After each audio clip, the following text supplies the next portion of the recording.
不是去永远问讲，哎，你还好音乐呀，好主持呀，做乜嘅？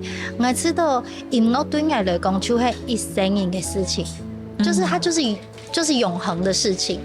就我就会好弹音乐，好唱歌，有几分我就会下歌。我就觉得这是一件很幸福的事情。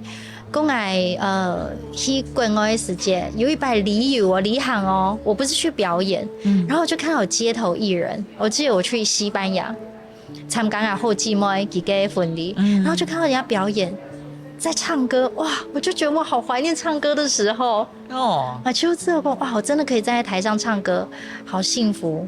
后來進來台灣，就很用心喺舞台當中表演，去到國外啊，每一位做音樂、做客家，我覺得可以跟各地的不管是客家或不同的族群交流。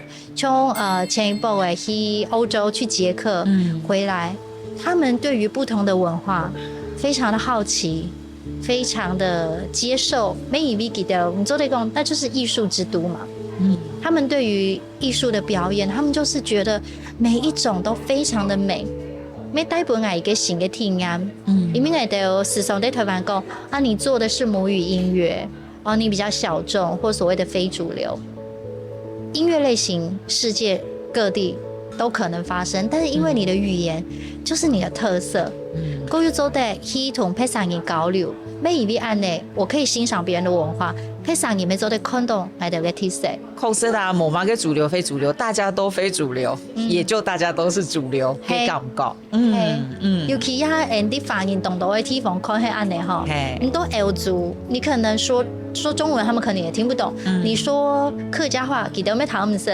個有啲地方，佢哋講英文還沒懂事哈，就講佢哋懂體言語言。這個時候，你就會知道說，當初唔敢講誒，佢哋去欣賞音樂。